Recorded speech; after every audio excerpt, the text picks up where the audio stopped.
Olá, meus amados, que Deus abençoe a sua vida poderosamente em nome de Jesus. O Senhor nosso Deus tem nos ensinado sobre a cruz de Cristo. Cruz esta que deveria ser a minha, a sua, a nossa cruz, mas que também tornou-se a cruz de Cristo. Em outras palavras, a cruz que era para ser somente minha, sua, nossa, também tornou-se a cruz de Cristo. Falarmos sobre a cruz de nosso Senhor Jesus Cristo não agrada, porque quando falamos sobre a cruz de Cristo, o Espírito Santo tem a tendência, a capacidade de nos levarmos uma vida em compromisso com o céu, em compromisso com o Espírito Santo e principalmente em compromisso com a santidade. Estamos em nome do Senhor Jesus, se fôssemos contarmos pelos dias em que vivemos a Semana Santa, hoje estaria fazendo 7 dias em que o meu e o seu, nosso Senhor Jesus Cristo, tinha ressuscitado, e com testemunhos vivos, em que os olhos puderam ver, mãos puderam apalpar, e testemunhos de cura, milagres e prodígios. Isso mesmo, que Deus possa falar ao seu coração, não somente ao seu, mas ao coração de todos os que estão aqui no nome de Jesus. Boa noite, povo de Deus. Em nome de... Vamos aplaudir o Senhor nosso Deus bem forte. Coloque a mão no seu coração e diga: Pai, não o que me agrada, não o que eu quero, mas o que o Senhor vê que eu preciso. O meu compromisso é com a santidade, o meu compromisso é com o céu. Então, em nome de Jesus, ensina-nos, corrija-nos, disciplina-nos. Usa o teu servo, vaso de barro, tão falho como nós, tão pecador como nós, mas a graça é esta, que o Senhor usa vasos de barro. Senhor, fala comigo nesta noite, ilumina os olhos do meu entendimento. Eu quero conhecer mais de Jesus, eu quero conhecer mais sobre a crucificação. Eu sou como uma terra sedenta por água, o meu coração é sedento por ti, a minha alma é sedenta por ti. Ensina-nos, Senhor Espírito Santo, em nome de Jesus, que este ensinamento de hoje, durante toda essa semana, fique se movendo nos meus pensamentos, na minha alma e no meu coração, para teu louvor. Faz a sua oração. Pai, em nome do Senhor Jesus, ensina-nos, ó Deus Todo-Poderoso, que esta mensagem nos incomode, que esta mensagem, durante todos esses dias, provoque em nós mudanças de comportamento, pensamentos, atitudes e até, se possível e necessário for, de relacionamentos. Senhor, fala conosco em o nome de Jesus, pois eu repreendo principados, potestades e toda a obra do diabo, desde já, para teu louvor. E você que crê, diga amém e aplauda Jesus então.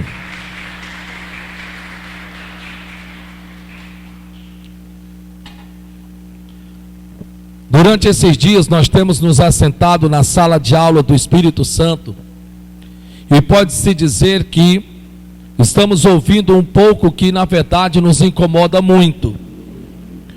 E quando eu digo nos incomoda muito, porque é como que se o pregador, o pastor soubesse, mas na verdade falo como o apóstolo Paulo, de nada tenho procurado saber a não ser a respeito da cruz de Cristo. E para louvor e glória do nosso Deus, nós adentramos, e pode-se dizer desde a Semana Santa, aprendendo um pouco mais sobre todos os utensílios, tudo que foi usado na crucificação. A grande pergunta que nós podemos fazermos a nós mesmos, e a própria palavra de Deus, o que havia de tão diferente naquela crucificação? Porque se nós falarmos sobre crucificação, sobre morte de cruz, nós podemos sermos levados àquele pensamento, e o pensamento é este: espera ainda, outras pessoas também foram crucificadas. Não só ele foi crucificado.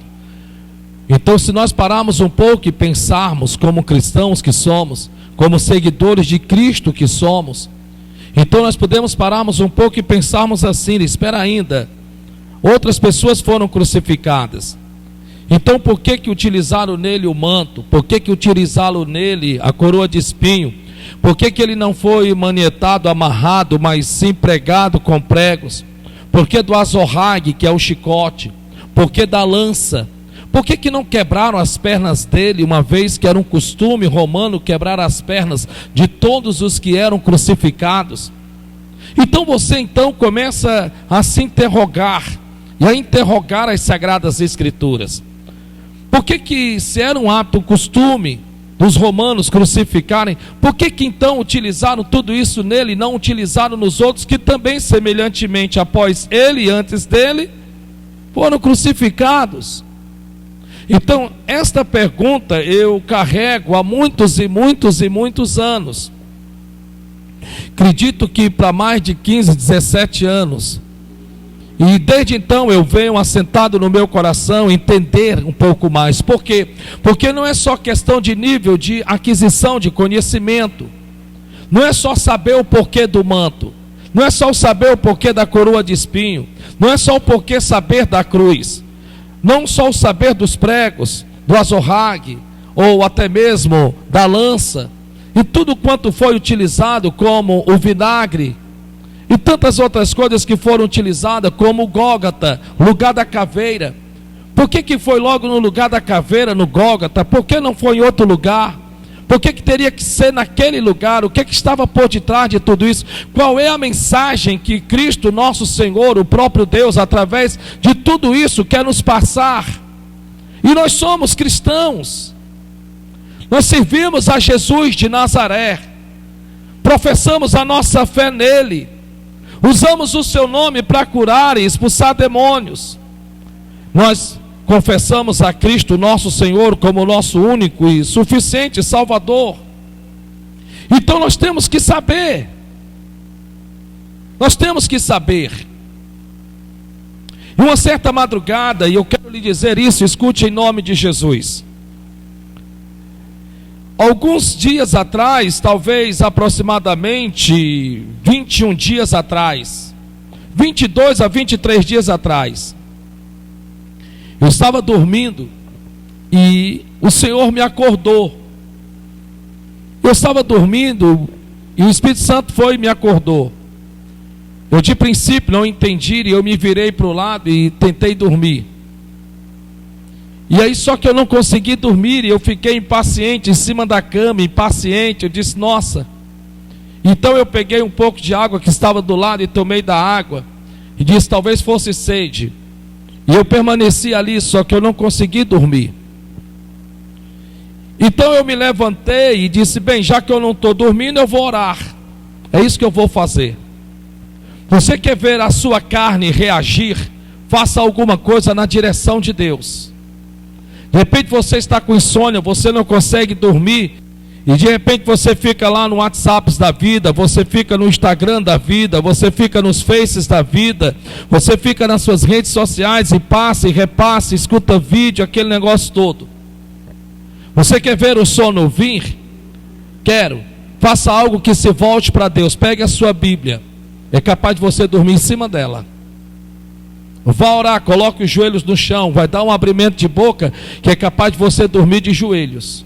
É algo impressionante, porque a carne reluta contra o espírito e o espírito contra a carne, para que ambos não façam exatamente o que na verdade deve ser feito para o Senhor.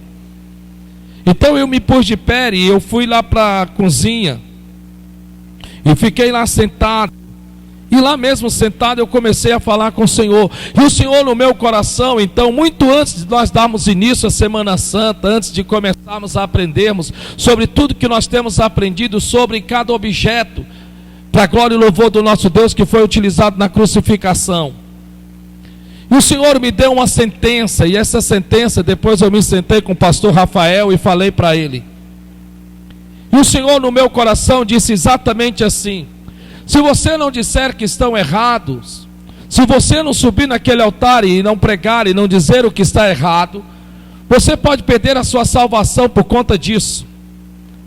Então eu cheguei para o pastor Rafael, não foi? E disse: pastor, Deus falou comigo e disse: olha, se você não disser que está errado, se você não ensinar o porquê de cada um objeto, como nós temos aprendido, então naquele dia em diante eu disse: Senhor, tudo bem, então vamos lá, vamos começar a Semana Santa, então vamos aproveitar esse movimento, e mais do que só sentimento, que às vezes nós criamos porque é a Semana Santa, aquela comoção, você está me entendendo? Aquela comoção porque é Semana Santa.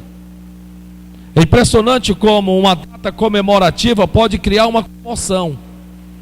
É impressionante que quando chega períodos de Natal, nossa, aquele calendário cria uma comoção em nós, como numa entrada de ano novo.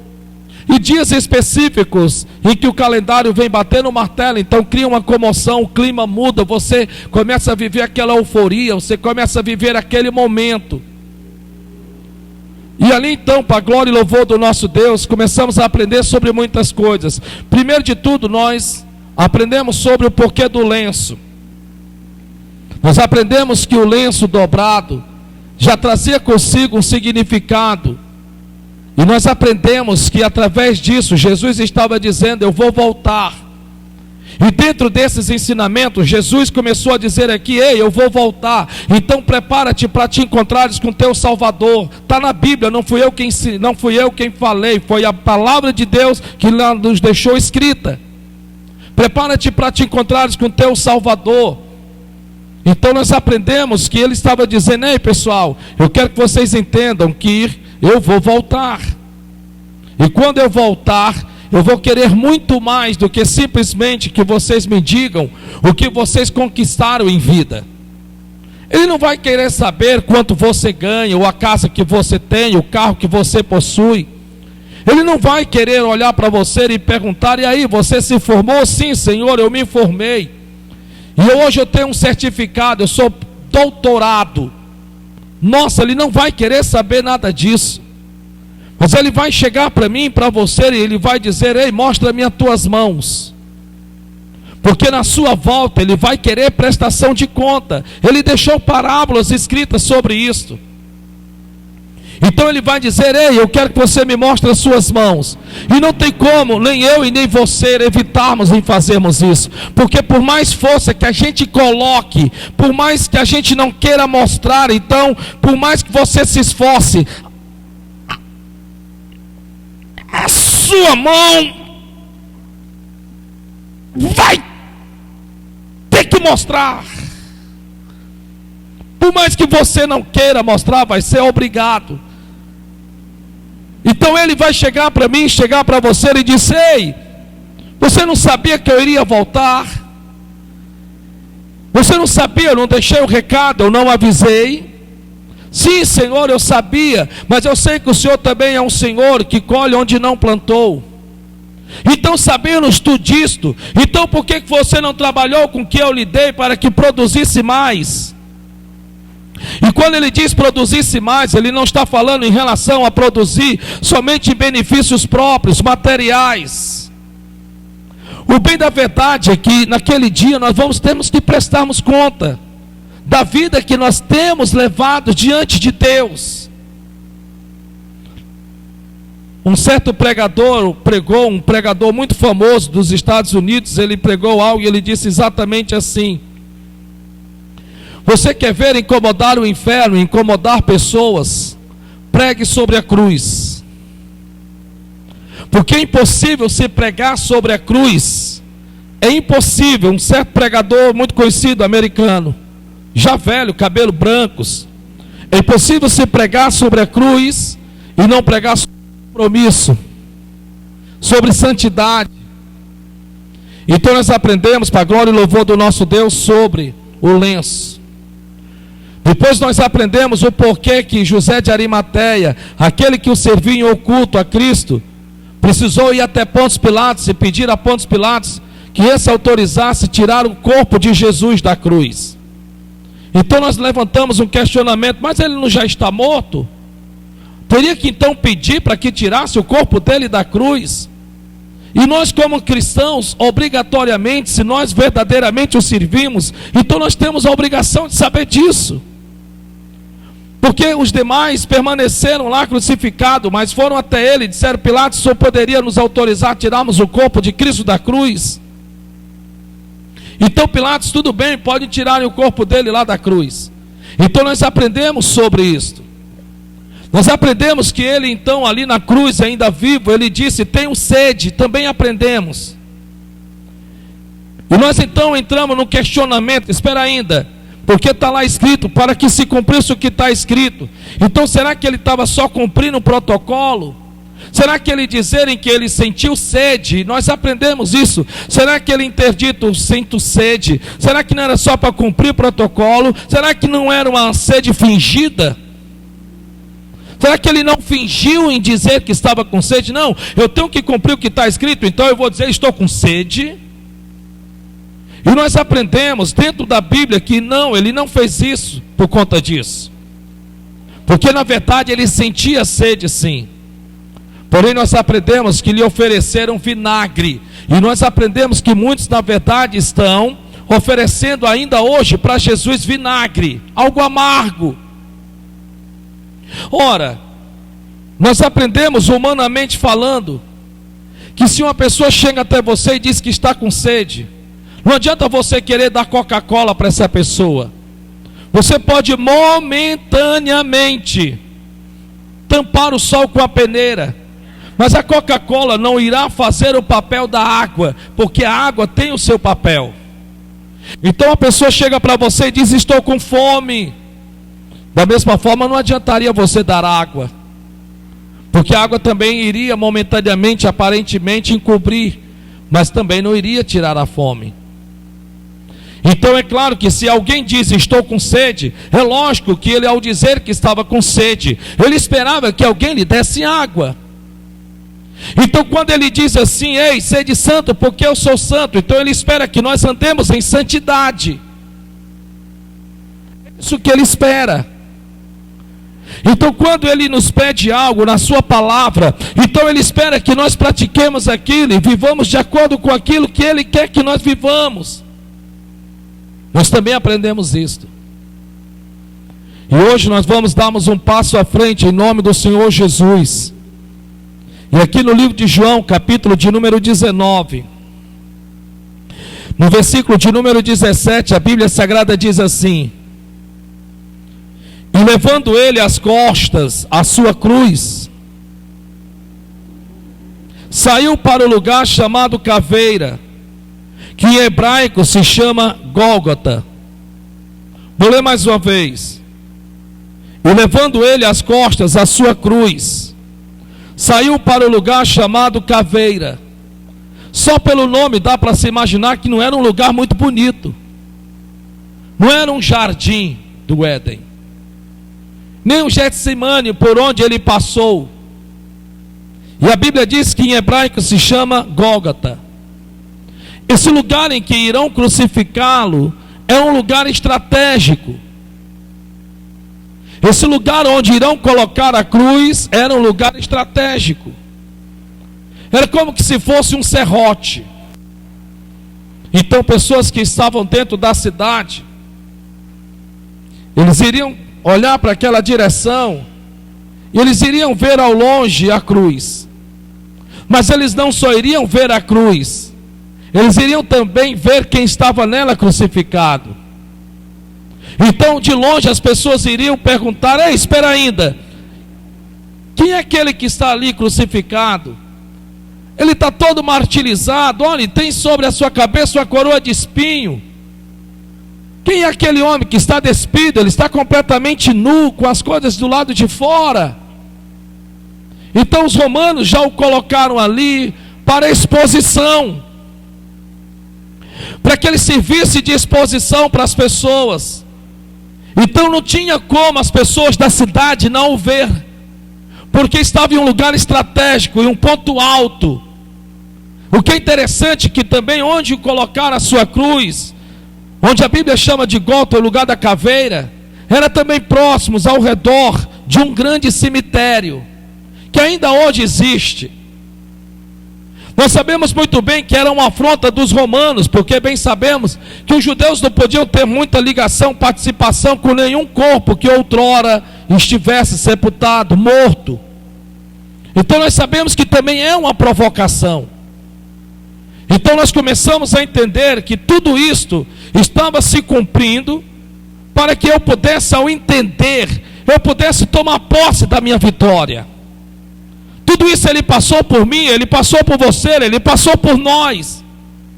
E eu quero lhe dizer que se nós lemos sobre Davi e o que Davi passou, se nós lemos sobre Saul e o que Saul passou, se nós lemos sobre Abraão e o que Abraão passou, se nós lemos sobre Paulo o que sobre o Paulo passou, se nós lemos sobre Timóteo e sobre o que Timóteo passou, se nós lemos sobre Gideão e sobre o que Gideão passou, se nós lemos sobre Ruth o que Ruth passou, se nós lemos sobre Noemi o que Noemi passou, bem, se nós lemos sobre Ana o que Ana passou, se eu for dar aqui, eu vou dar talvez o nome de quase todos os que você já conhece dentro da Bíblia. A questão aqui que eu quero lhe dizer em nome de Jesus, que somando todos esses pelo que passaram, não chegou ao fio do cabelo que ele passou.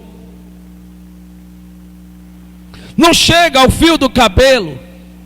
Porque em um certo momento disseram que haveria de vir aquele em que a terra não era digna, nem que os seus pés tocassem. João Batista no auge do seu ministério, ele disse: eu não sou digno nem de atar ou desatar as sandálias de teus pés. E olha que ele era o cara.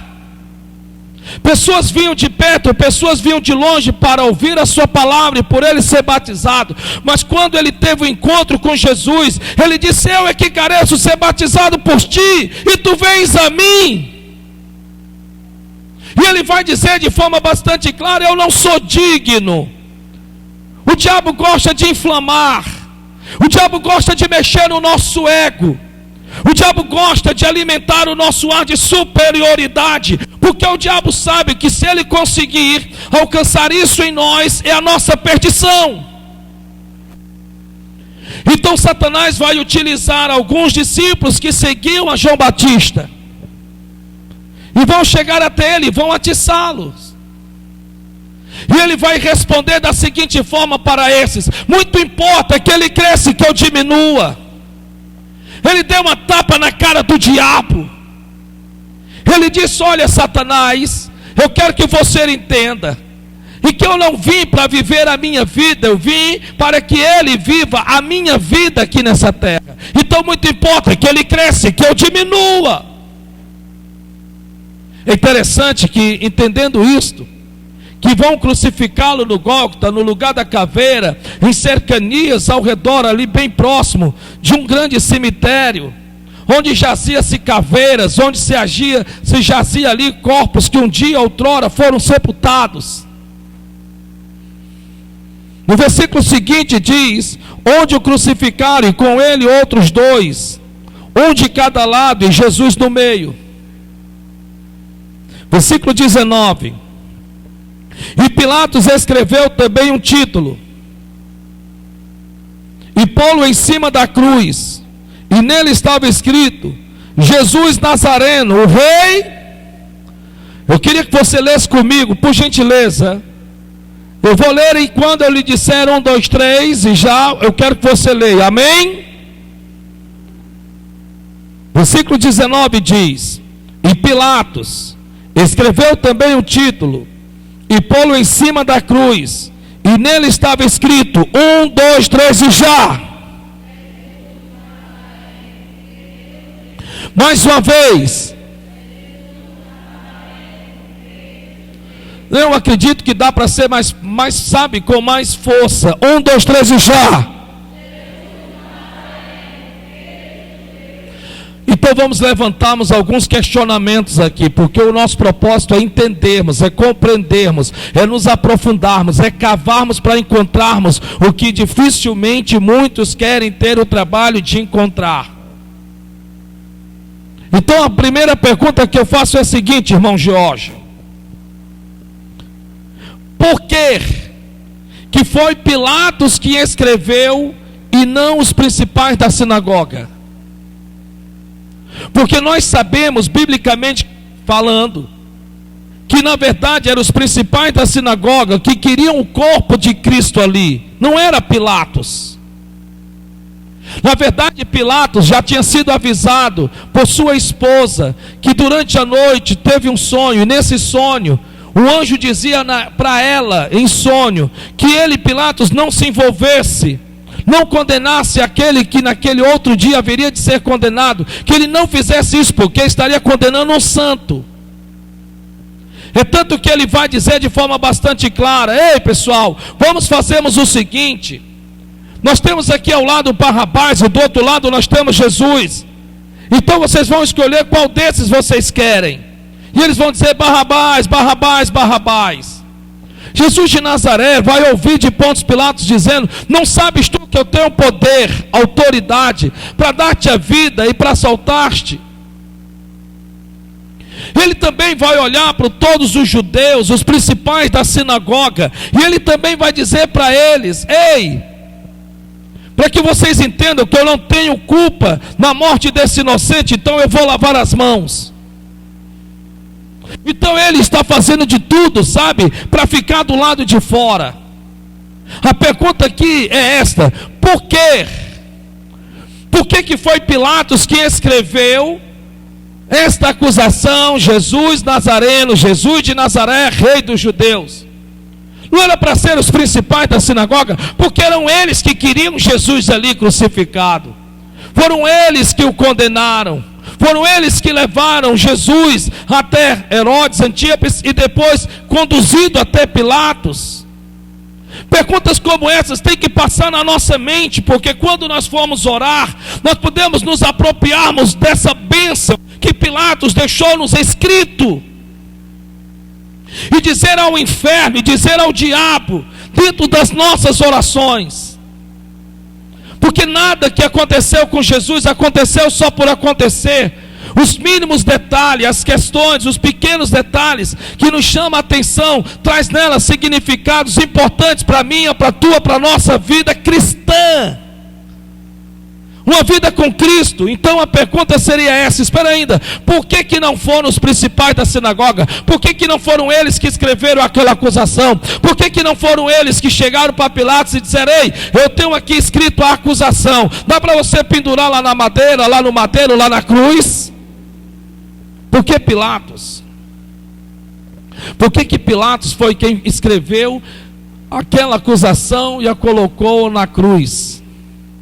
E no versículo seguinte, a Bíblia Sagrada diz, versículo de número 20: e muitos dos judeus leram este título, porque o lugar onde Jesus estava crucificado era próximo da cidade. Como eu acabei de lhe dizer, era visto por todos, de perto e de longe, tinha como se ver aquela cruz, tinha como se ver quem estava nela crucificado, tinha que se ver como é que estava o seu corpo ali crucificado, diferente dos outros condenados que até então, outrora, eles já sabiam que por ali passavam. Então eles leem, estão vendo de longe. E muitos dos judeus leram este título, porque o lugar onde estava crucificado era próximo da cidade. E estava escrito em hebraico, grego e latim. Eu acho incrível a Bíblia, porque a Bíblia é algo tão simples de entender. Então você para e pensa: por que Deus se preocupou que Pilatos agora tivesse de escrever esta acusação nas 3 línguas predominantes daquele tempo: hebraico, grego e latim? Então eles estavam indignados, eles estavam revoltados, porque onde quer que passasse eles iriam ler. Se tinha pessoas que conheciam o hebraico, eles iriam ler. Se tinham gregos, e certamente haviam gregos ali, também iriam ler em grego. E se houvesse quem falasse em latim, ao ver de longe também iriam ler. E não só ler, mas entender o que ali estava escrito. Então Pilatos, sem que ele soubesse, estava sendo usado por Deus para tornar notório as 3 línguas predominantes daquele tempo. O que ele, Pilatos, escreveu. E uma vez que ele escreveu, o porquê dele estar pregado naquela cruz. E qual era a acusação que tinham levantado contra ele. E a acusação era esta. Quem é que pode dizer qual era a acusação que tinham levantado contra ele? Jesus de Nazaré, rei dos judeus. Vou perguntar mais uma vez, qual era a acusação que tinham levantado contra ele? Mais uma vez. Então, em outras palavras, você sabe biblicamente falando que a acusação que levantaram contra ele não foi outra, a não ser de dizerem estes que ele, Jesus Cristo, era o rei dos judeus. E esta acusação não veio dos principais da sinagoga. Veio de quem? De Pôncio Pilatos. Por que eu lhe digo isto? Porque no versículo seguinte, versículo de número 21, diz assim: diziam, pois, os principais sacerdotes dos judeus a Pilatos: não escrevas o rei dos judeus, mas que ele disse: sou o rei dos judeus. Eu vou ler de novo, porque eles estão revoltados. Versículo de número 21, acompanhe aí na sua Bíblia. Diziam, pois, os principais sacerdotes dos judeus a Pilatos: não escrevas o rei dos judeus. Mas espera ainda, isso importava? Já não tinham ele conseguido fazer o que eles tanto intentavam fazer? Eles não já tinham conseguido entregar? Eles já não tinham conseguido crucificá-lo? Será que isso já não era o bastante? Será que isso não era o suficiente, irmão Ivan? Já tinham colocado ele lá, homem de Deus. Já tinham enchido ele de todas as chicotadas que podia receber. Já tinham posto a cruz sobre o seu ombro e o feito carregar até o lugar da sua própria morte. Já tinham feito de tudo. Importava agora que eles ainda ficassem chateados, com raiva, porque simplesmente escreveram Jesus de Nazaré, rei dos judeus? Olha para pensar, pensa comigo. Não seria isso de menos importância? Porque ele iria morrer de qualquer jeito, não tinha como ele ali escapar, porque todos estavam observando, olhando, e alguns até disseram: tu não diz que és quem és, filho de Deus? Então faz o seguinte, então desce daí para que criamos em ti. Sim, disseram isso a respeito dele, e ele nada disse. A pergunta aqui também é essa. Então espera ainda, por que eles estão tão chateados? Por que eles estão tão revoltados? Me diga por qualidade, me diga pelo amor de Deus, em nome de Jesus. Você é crente, você serve a Jesus, você aceitou Jesus de Nazaré, nós o aceitamos. É isso que nós professamos, é isso que nós confessamos, é isso que as pessoas da nossa família sabem. Bem, é para saber.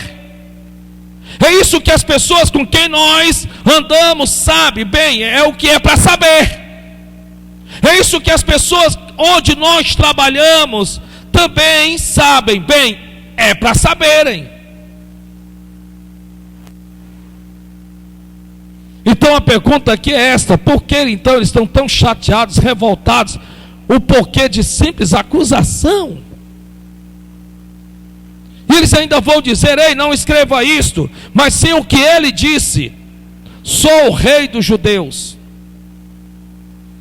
Eu quero que você, Pilatos, eu quero que você vá lá, você tire aquela placa, eu quero que você escreva lá que ele foi quem se disse ser o rei dos judeus. Então você vai colocar, acusação, sou rei dos judeus.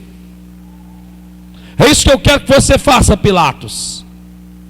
Porém, a Bíblia diz no versículo de número 22, eu queria muito que você pudesse, em nome de Jesus, responder, amém?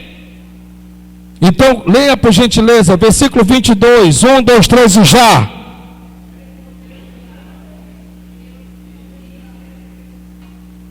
Está muito fraco. Respondeu Pilatos: o que escrevi?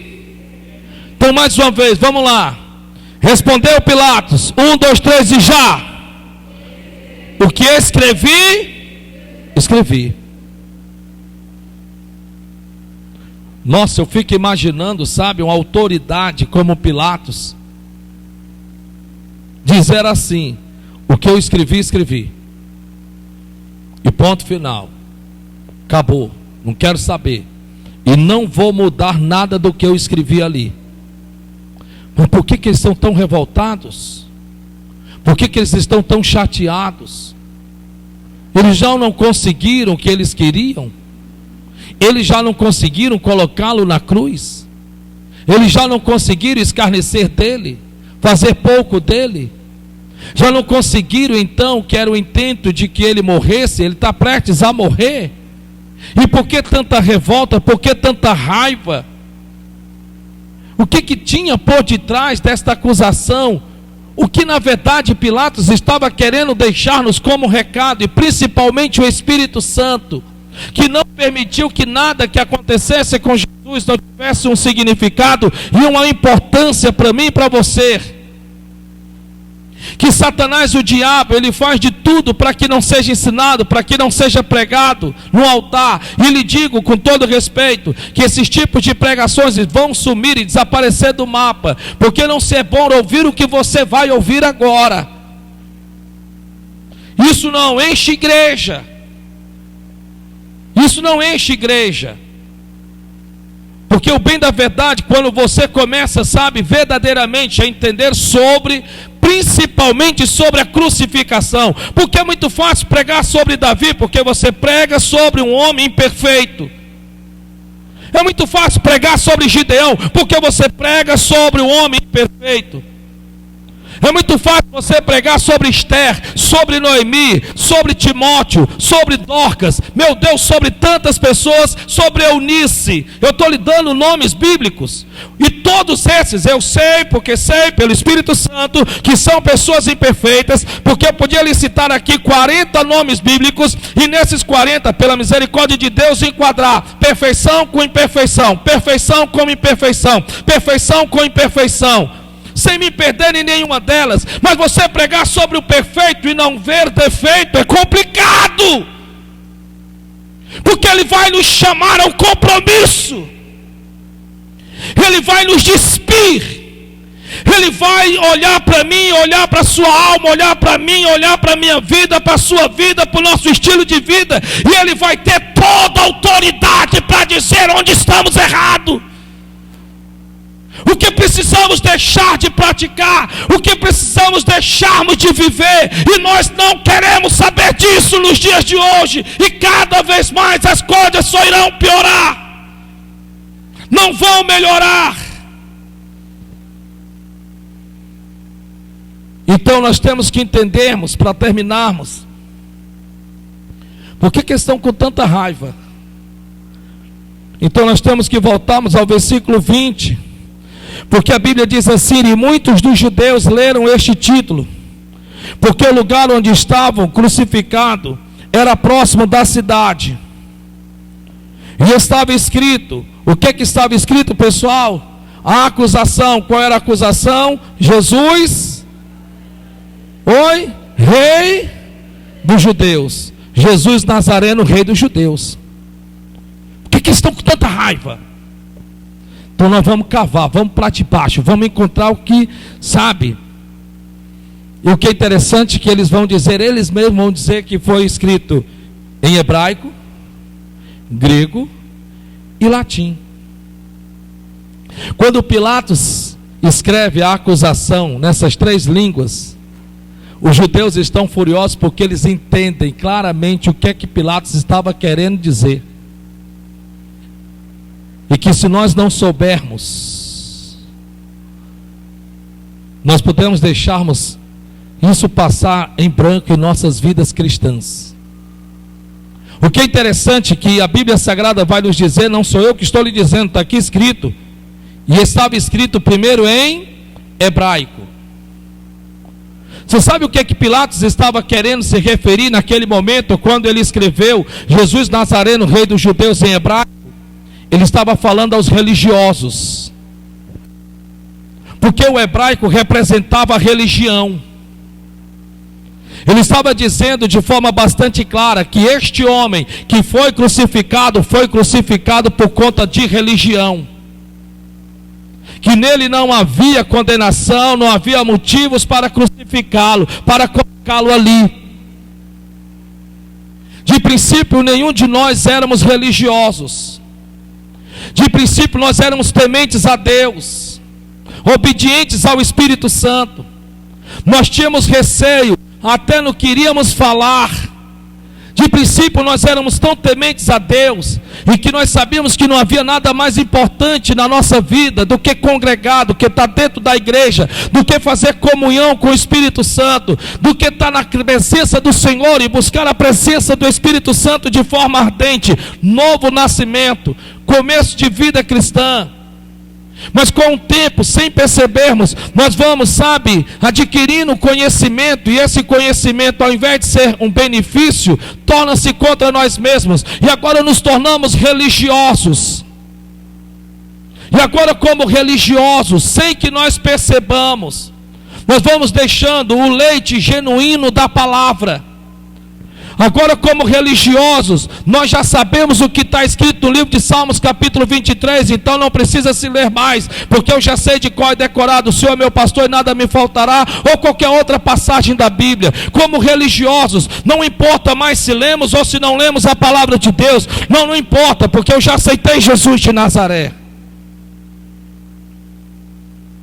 Como religiosos, nós apagamos o Espírito Santo e nós começamos a nos apostatarmos. Hoje você não vê mais crente preocupado se é ou não é batizado com o Espírito Santo. Já nem sequer se prega mais sobre a importância do batismo do Espírito Santo. Hoje você vê crentes que um dia já falaram em línguas e hoje já não falam mais em nada. Já não falam em línguas, nas línguas dos anjos, em que a Bíblia diz que a mente não pode produzir tais palavras, mas sim o Espírito que está dentro de nós. Nos tornamos religiosos e depois nos tornamos, infelizmente, apostatas, frios da fé, acomodados, e muitas vezes vamos nos acomodando, porque é isso que a religião faz dentro de um crente. Então nós escolhemos o culto que queremos ir, unido inteiro, o escolhido é você. E começamos, sem que percebamos, a olharmos para a vida dos outros. E aquilo que um dia julgamos, um dia criticamos porque era errado, agora estamos cometendo, estamos fazendo. Porque é isso que a religião faz. Então, quando Pilatos escreve em hebraico, os judeus estão sabendo que ele, Pilatos, está dizendo: ei, vocês religiosos, vocês que apagaram o fogo do Espírito, vocês que tornaram a palavra letra e não a espiritualizam e tornam as suas próprias vidas, que pregam a muitos e não pregam a si mesmo, que querem estar sentados nos principais lugares da sinagoga, que atam fardo pesados ao ombro de muitos, mas nem com o dedo vocês querem mexer. Mas também estava escrito em grego. Estava escrito em grego. E quando eles viram ali escrito também em grego, eles sabiam o que Pilatos estava querendo dizer. E em grego significa lei e governo. Primeiro religião para tocar os judeus, agora lei e governo. Tire a lei e você vai ver a bagunça. Tire a lei e você vai ver a bagunça. E a lei qual eu me refiro não era somente a lei deixada através de Moisés, das quais elas foram cumpridas em Jesus de Nazaré, todas elas. Tire a lei, tire a ordem da sua casa e você vai ver a bagunça.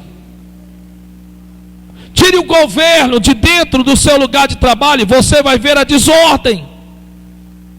O bem da verdade é que você tem que entender que sem lei não há governo. E sem lei e sem governo é uma bagunça. Se você tirar as leis de seus filhos, você vai ver que não será você que irá, na verdade, coordená-los, mas eles é quem vai coordenar você. Tire a lei dos seus funcionários, você vai perceber que eles vão fazer o que eles querem. E depois você pode até ter um infarto de tanta raiva e culpá-los por eles fazerem exatamente como eles querem. Mas a culpa não é dos seus funcionários, a culpa somos nós, porque tiramos a lei, tiramos o governo, não queremos governar, não queremos liderar, não queremos chamar a responsabilidade. Nós preferimos muito mais em agradar do que desagradar. Nós entregamos na mão de pessoas que não têm uma experiência de vida, que não viveram o que nós vivemos. Então nós entregamos essa responsabilidade e nós esquecemos que onde não há lei, onde não há governo, não há ordem. E Pilatos estava deixando escrito para que todos soubessem: ele está crucificado, ele está onde ele está, porque ele tentou impor lei e governo. Porque ele tentou impor lei e governo. Então as pessoas não queriam viver debaixo da lei, não a lei mosaica. Não é isso que eu estou me referindo, porque a lei foi cumprida nele, mas ele chegava e dizia que o errado era errado. E não importasse a quem fosse, ele dizia: está errado. Então as pessoas viam que ele estava tentando impor regras, ele via que ele estava tentando impor governo, trazer o governo do céu, para que pudesse então ser colocado na terra.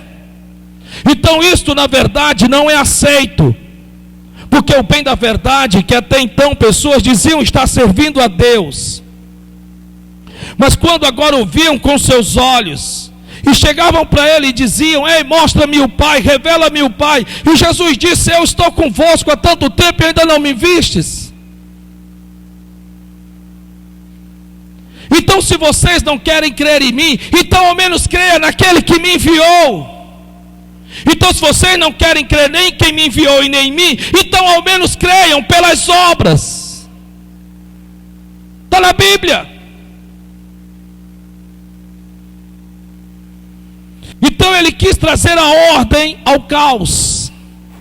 E quando você tenta impor a ordem no caos, você vai mexer no cacho de maribondo e vai receber ferroada. E se você não vigiar, você vai achar melhor nem mexer no caos, deixar ele como está. Mas isso não é o correto.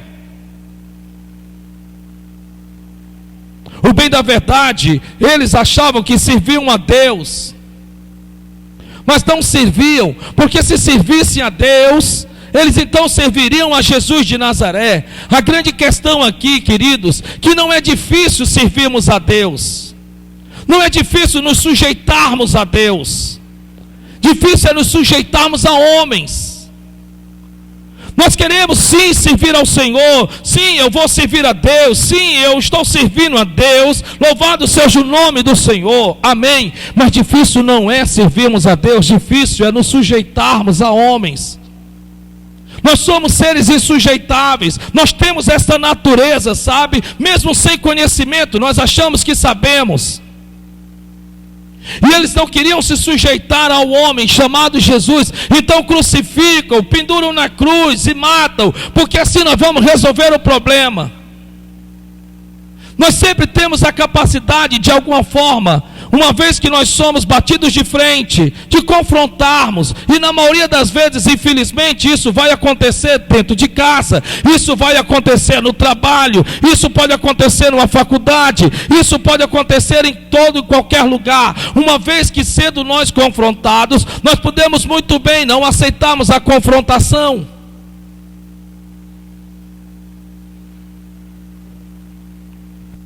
E para nós terminarmos, a Bíblia diz que também em latim.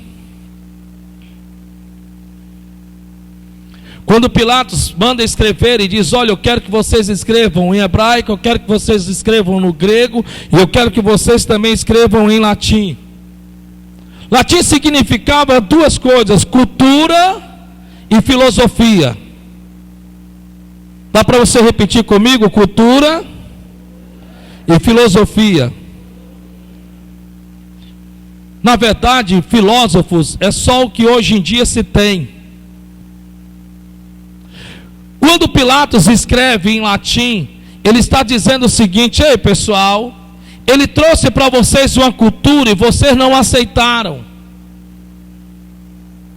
Ele disse: sede santo porque eu sou santo.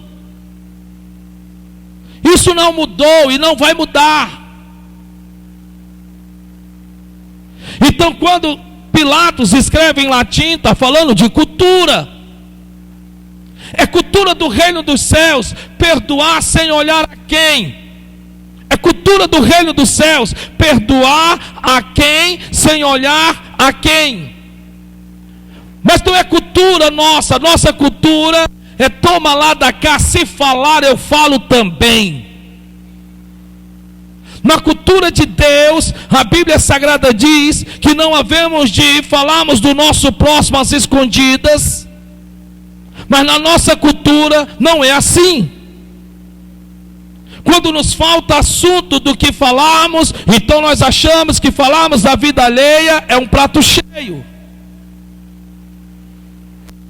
Enquanto que ele está escrevendo em latim, e ele está dizendo: ei, ele tentou implantar a cultura dele, a cultura do reino dos céus, mas vocês não aceitaram. Então de repente eles vão ficar com raiva, chateados. Como pode essa mulher derramar esse alabastro? Não sabes que este dinheiro poderia ser doado aos pobres, aos necessitados? E Jesus vai dizer, porque sabia o que é razoável em seus corações, e ele vai dizer de forma bastante clara: ei, os pobres e os necessitados, vocês sempre terão perto de vocês, ajudem, não os deixem de ajudar. Mas o que esta mulher faz será contado por todas as gerações. É nossa cultura. Muitas vezes nós, no começo da nossa fé, nós vivemos a cultura de Deus. Mas no mundo em que nós estamos vivendo, e nessa, entre aspas, aparente evolução, que parece que está evoluindo, na verdade está regredindo, porque se nós estamos evoluindo como cristãos, como servos de Deus, então é para estarmos mais próximos de Deus. Era para nos termos mais, sabe, essa proximidade com Ele, orarmos mais e não orarmos menos, lermos mais Bíblia e não lermos menos. Então quando ele escreve lá em latim, ele fala de cultura. Ele tentou implantar a cultura do céu. Ele disse que bom e maravilhoso é que todos os irmãos vivam em união. E tem famílias que têm irmãos que não se falam. E cada um aponta os porquês de não se falarem mais. Não falo com meu irmão, não falo com a minha irmã. Eu não estou falando de igreja, eu estou falando de família. Então nós apontamos a nossa cultura, os nossos porquês. Porque quando eu estendi as minhas mãos para o meu irmão fez de conta que não me viu. Porque quando eu passei por ele, ele não falou comigo. Porque ele convidou outros para ir para o aniversário e não me convidou. Então eu não falo com eles. Deixa eu te dizer, essa cultura do inferno, do toma lá da cá, você fez comigo, eu faço contigo também. Isso não é cultura do céu. Isso não é cultura de Deus. Então nós arrazoamos em nosso coração o ódio, a mágoa, a ira, o rancor e as lembranças que nos machucam e nos maltratam, quando que na cultura de Deus é: não vos lembreis das coisas passadas e nem das antigas, porque o Senhor faz nova todas as coisas. Ele nos fala como cultura em santidade, de podermos atentarmos até para a roupa que nós vestimos, as pessoas com quem nós nos acompanhamos, a quem damos ouvidos e sobre o que nós falamos. Cultura do reino dos céus. Ele fala muito bem sobre a jovem, o rapaz, que em hipótese alguma está escrito na palavra do Senhor nosso Deus, que em hipótese alguma deve aguçar o desejo antes do tempo. Mas nós não vivemos mais nessa cultura. Não que não devemos viver nessa cultura, mas que como que se a cultura dele não valesse para nós, e sem percebermos, nós estamos como os principais da sinagoga, dentro das igrejas, estamos sentados nos bancos das igrejas, e que se de alguma forma ouvimos o que estamos ouvindo, e de alguma maneira isso tocar em nossos calos, nós já ficamos revoltados. Cada vez mais você vê pessoas ensinando Bíblia, quando não conseguiram ler ali uma vez, irmão Jorge. Hoje é muito fácil escolher a mensagem que se quer ouvir. Então você vai no YouTube e você lá coloca o título que você quer. Não é mais a mensagem que nos escolhe, somos nós que escolhemos a mensagem que nós queremos ouvir. Tornamos pessoas que nós nem sabemos a vida que leva. Tornamos pessoas como se fossem essas responsáveis por nos pastorear. Então, espera ainda, deixa eu ver aqui no YouTube qual é a mensagem que eu quero ouvir, que eu quero escutar. Não estou dizendo que não seja bom, sim, mas é perigoso, porque às vezes você, sem você perceber, você pode fazer parte da maior igreja que já existiu e que dificilmente vai deixar de existir, a igreja dos desigrejados. Então temos que corrermos esse risco de tentarmos entendermos que a cruz nos chama a responsabilidade. Quem está aqui nessa noite, dá um glória a Deus. Sim, se nós queremos nos aprofundar e ter conhecimento da palavra, então vamos cavar para entender. Então ele fala de cultura. Ele diz: não vos ausentei de Jerusalém, até que do alto sejais revestido de poder. Isso já não nos preocupa mais, se temos ou se não temos. Por isso que o inimigo, o diabo, quando se levanta, nós ficamos como ficamos, abatidos, tristes. Na cultura de Deus, o Senhor nosso Deus, através de Jesus Cristo, disse: ei, vos enchei-vos do Espírito Santo. Cada vez mais você vê crentes cheios de depressão, de ansiedade, de fobia, comendo as mãos porque as unhas já foram embora. Sim, nós vivemos em um mundo, sabe, esse mundo que nos cobra tanto, esse mundo que se você não estudar, esse mundo em que se você não trabalhar, esse mundo em que você não tiver tempo nem para si mesmo, é capaz de você viver vegetando e não viver. Sim, eu sei que há todo esse sistema por detrás, eu sei que Satanás, o diabo, planejou e tem planejado e tem realmente colocado isso em prática. Veja que você não tem tempo mais nem sequer para estar dentro de casa, e quando você entra já é cansado, já é exausto. Então você está nessa situação, todos nós estamos dentro dela, mas a Bíblia diz, nós temos que ser conscientes que na cultura de Deus já não somos mais deste mundo. E para nós terminarmos, significa filosofia. Hoje existem muitos filósofos. Hoje só o que existe são filósofos. Pessoas que falam do que não sabem, pessoas que querem falar porque ouviram falar. Na verdade, posso lhe dizer que são velas levadas pelo vento. São velas levadas pelo vento. Não pegam as sagradas escrituras, espera ainda, eu quero ler, eu quero meditar, eu quero comer da palavra, sabe? É isso que eu quero. Hoje existem muitas filosofias, e quando eu digo que Pilatos escreveu em latim, que quer falar filosofia, não é de filosofar no sentido só simplesmente do filósofo em si, mas falar e retratar a respeito de que Pilatos estavam dizendo: ei, vocês estão falando filosofia, vocês utilizam versículos bíblicos, falando para os judeus, falando para os romanos, falando para todos os que estavam ali à volta. É isso que ele estava querendo dizer. A grande questão é que não é para ser assim. A grande questão é que não é para ser assim. Irmãos, em nome de Jesus, olhem para cá e eu encerro. De 200 anos a gente não passa. Eu tenho quase certeza disso. por mais tempo de vida que você possa ter nessa terra, por mais tempo de vida, 100 anos. Isso eu estou dizendo, se você tem 40, eu estou colocando 100 anos a mais, então 147 anos. Você acha que vai até lá? Se você tem 15 anos, eu estou colocando mais 100 anos à frente, 115 anos de vida. Será que nós vamos até lá? Então eu estou pegando a idade de todos os que estão aqui, estou colocando 100 anos a mais. 100 anos a mais. A pergunta que nós parece que é como se nós estivéssemos naquele pensamento que o que importa é viver a vida.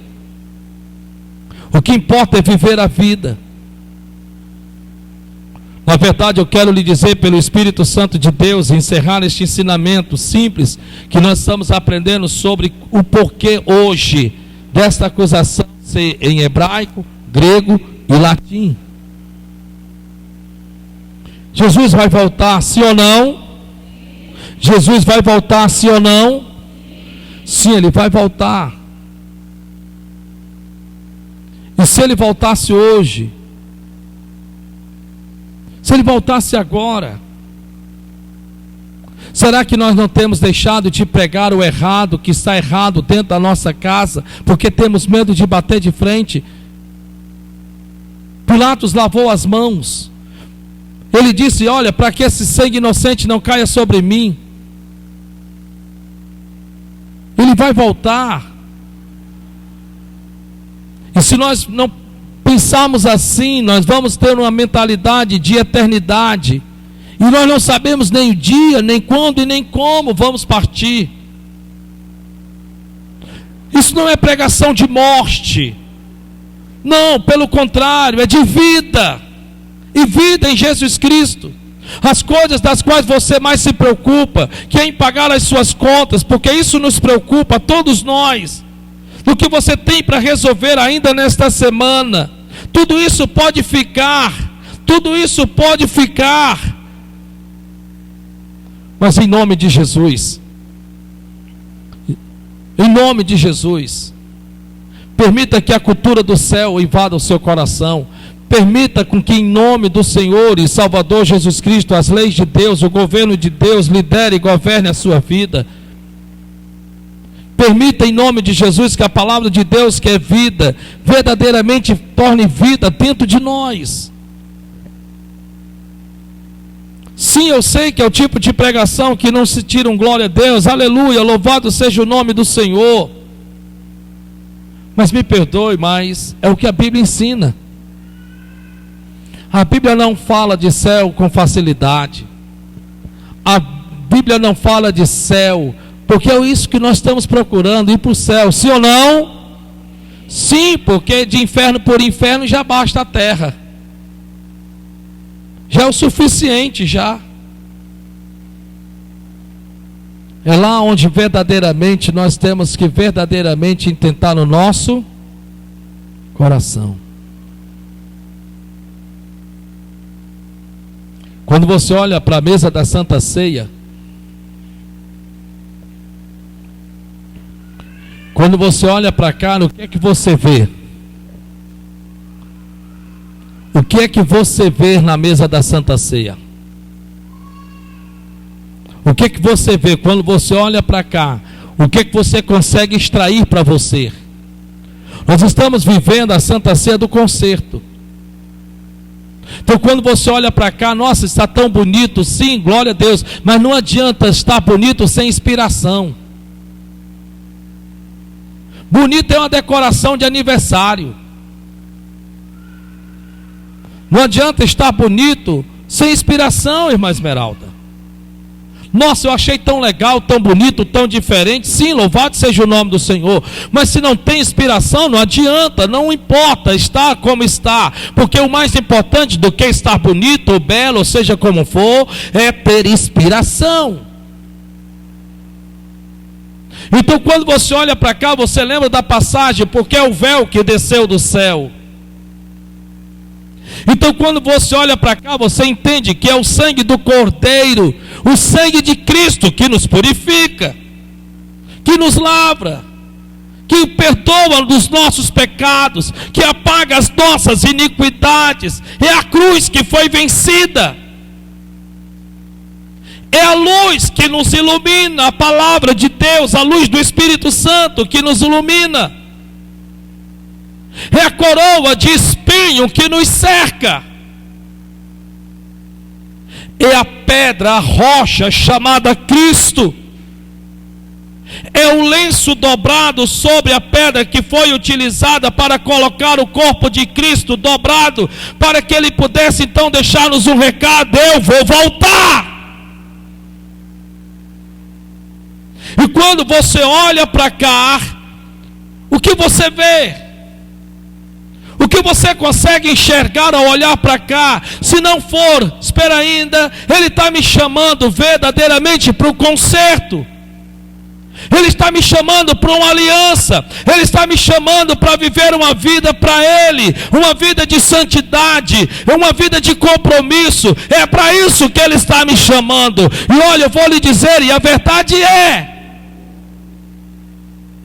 de enchermos o nosso coração deste amor que nos constrange, porque Paulo disse: porque o amor de Cristo me constrange.